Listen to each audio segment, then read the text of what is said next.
ശ്രീ ബലദേവ് സച്ചിദാനന്ദൻ. വനിതാ ദിനമാണ് ഇന്ന്.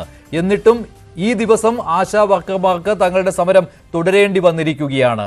എന്തുകൊണ്ട് സർക്കാർ തിരിഞ്ഞു നോക്കുന്നില്ല? അവരുമായി ഒരു ചർച്ചയ്ക്ക് പോലും തയ്യാറാകുന്നില്ല.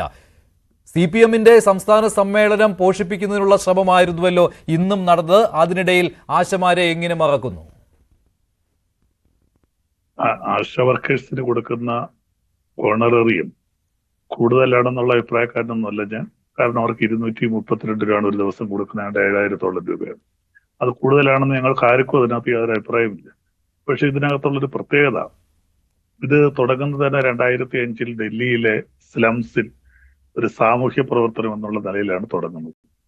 ഇവിടെ പലപ്പോഴും ചർച്ചയിൽ വന്ന പല തൊഴിലുറപ്പ് തൊഴിലാളിക്ക് 350 രൂപ കൊടുക്കുന്നുണ്ട്. അത് കൂലിയാണ്.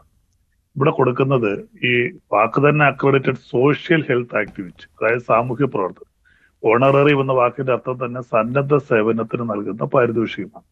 അപ്പൊ അവർക്ക് ആ രീതിയിൽ കൊടുക്കുന്ന ഒരു വേതനമാണ്. അത് കുറവാണ് എന്നുള്ള അഭിപ്രായം തന്നെയാണ് ഞങ്ങൾക്ക്. പക്ഷേ ഇത് തുടങ്ങുമ്പോൾ 2005 ഡൽഹിയിൽ ഇത് തുടങ്ങി, പിന്നീട് ഇത് വ്യാപിപ്പിച്ചു. ഇന്ന് ഇന്ത്യ മൊത്തത്തിൽ ഏതാണ്ട് 10 ലക്ഷത്തി ചില്ലാനം പേര് ആശാ വർക്കേഴ്സ് ജോലി ചെയ്യുന്നു. കേരളത്തിൽ ഏകദേശം 26,448 പേരാണ് ആശാ പ്രവർത്തന രംഗത്ത് ജോലി ചെയ്യുന്നത്. ഇവിടെ 2016 ഈ ഗവൺമെന്റ് വരുമ്പോൾ ഉണ്ടായിരുന്നത് 1000 രൂപയാണ്. അത് ഉയർത്തി ഇപ്പോൾ ഏകദേശം 7,000 രൂപയോളം അവർ ഓണററിയും കൊടുക്കുന്നു. ഇപ്പോൾ അവരുടെ സമരത്തിനൊന്നും ഞങ്ങളാരും എതിരൊന്നും അല്ല. സമരം ചെയ്യാനുള്ള അവകാശം എല്ലാവർക്കും ഉണ്ട്. സമരത്തിന് ഇടതുപക്ഷം എതിരാണ്.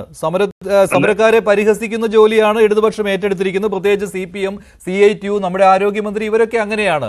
ഇപ്പോൾ ഇന്ന് ആരോഗ്യമന്ത്രി പറയുന്നത് കേട്ടു, നാമമാത്രമായ ചില ആശാ വർക്കർമാർ മാത്രമാണ് സമരം ചെയ്യുന്നതെന്ന്. എല്ലാവരും തുടക്കത്തിൽ പറയും ഇവരുടെ ആവശ്യത്തോട് അനുഭാവപൂർണമായ സമീപനമാണ് ഉള്ളതെന്ന്. പക്ഷേ അടുത്ത വാചകത്തിൽ പറയുന്നത് അവരെ പരിഹസിക്കുന്ന ഡയലോഗായിരിക്കും. അല്ല, അത് പറഞ്ഞത് ഇതിനകത്ത് പലരും ഇതിനെ രാഷ്ട്രീയവൽക്കരിക്കാൻ ഒരു ശ്രമം നടന്നു. ആശാ വർക്കേഴ്സ് സമരം തുടങ്ങുമ്പോൾ അവർക്ക് പ്രത്യേകിച്ച് അവരുടെ അവകാശങ്ങൾ നേടിയെടുക്കാനുള്ള ഒരു സമരം മാത്രമായിരുന്നു. കൂടുതൽ അവർക്ക് ഓണററിയും വേണം, അവർക്ക് റിട്ടയർമെന്റ് ബെനിഫിറ്റ് വേണം. റിട്ടയർമെന്റ് ബെനിഫിറ്റ് കൊടുക്കുന്ന സ്റ്റേറ്റ് ഉണ്ട്. അവർക്ക് ഓണററിയും കേരളത്തെക്കാൾ കൂടുതൽ കൊടുക്കുന്ന 1-2 സ്റ്റേറ്റിൽ മാത്രമാണ്. തെക്കേ ഇന്ത്യയിലെ ആന്ധ്രാപ്രദേശും വടക്ക് സിക്കിം 2 സംസ്ഥാനങ്ങളിൽ കേരളത്തിൽ കൊടുക്കുന്നതിനേക്കാൾ കൂടുതൽ ഓണററി കൊടുക്കുന്നുണ്ട്. പക്ഷെ തെക്കേ ഇന്ത്യയിലെ ബാക്കി എല്ലാ സംസ്ഥാനങ്ങളിലും, കർണാടകത്തിൽ 5,000 രൂപയാണ് കോൺഗ്രസ് ഭരിക്കുന്ന കർണാടകത്തിൽ, തമിഴ്നാട്ടിൽ 5,000 രൂപയുള്ളൂ. ഇന്ത്യയിൽ ഏറ്റവും കൂടുതൽ സമ്പത്തുള്ള മഹാരാഷ്ട്രയിൽ കൊടുക്കുന്ന 6,000 രൂപയാണ്. അപ്പൊ അതുകൊണ്ട് ഇത് കൂടുതലാണെന്നല്ല ഞാൻ പറയുന്നത്, കുറവ് തന്നെയാണ്. അപ്പം ഈ സമരത്തെ രാഷ്ട്രീയവൽക്കരിച്ചുകൊണ്ട് ഗവൺമെന്റിനെതിരെയുള്ള ഒരു നീക്കമാക്കി മാറ്റാൻ ചിലർ ശ്രമിച്ചു. അവരല്ല ശ്രമിച്ചത്, ആശാ വർക്കേഴ്സ് അല്ല.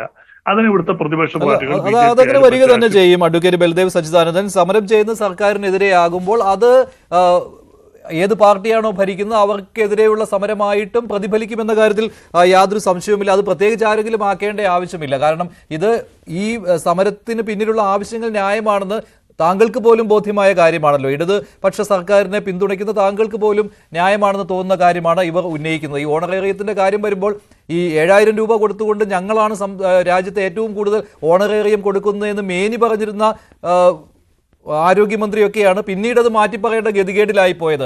അവർ പറയുന്നത് ഇതിന് കൂടുതൽ കൊടുക്കണമെങ്കിൽ അത് കേന്ദ്രം കനിയണമെന്ന് പറയുന്നു. കേന്ദ്രത്തിന്റെ ഒരു പങ്കാളിത്തവും ഈ ഓണറേറിയത്തിൽ ഇല്ല എന്നത് മറ്റൊരു കാര്യം. 7,000 എന്ന് പറയുന്നത് സംസ്ഥാന സർക്കാർ കൊടുക്കുന്നതാണ്. ഇൻസെന്റീവാണ് കേന്ദ്രത്തിന്റെ വിഹിതം ആയിട്ടുള്ളത്. അവിടെ 60% കേന്ദ്രത്തിന്റെ വിഹിതം. ഫിക്സഡ് ഇൻസെന്റീവ് എന്ന് പറയുന്ന 3,000 രൂപ, അതിൽ 60% കേന്ദ്രവും 40% സംസ്ഥാന സർക്കാരും കൊടുക്കും. പിന്നെയുള്ള ബാക്കിയുള്ള ഇൻസെന്റീവിലും ഇതുപോലെ തന്നെ 60% കേന്ദ്രവും 40% സംസ്ഥാനവും കൊടുക്കും. അത് തെറ്റിദ്ധരിപ്പിച്ചുകൊണ്ടുള്ള വർത്തമാനമാണ് ഇപ്പോൾ ആരോഗ്യമന്ത്രി പറഞ്ഞുകൊണ്ടിരിക്കുന്നത്. കേന്ദ്രമാണ് പണം നൽകാത്തത് എന്ന്. അപ്പോൾ കേരളം നൽകേണ്ട പണം എവിടെയെന്നുള്ള ചോദ്യവും വരും. ആശാ വർക്കറായ ശ്രീമതി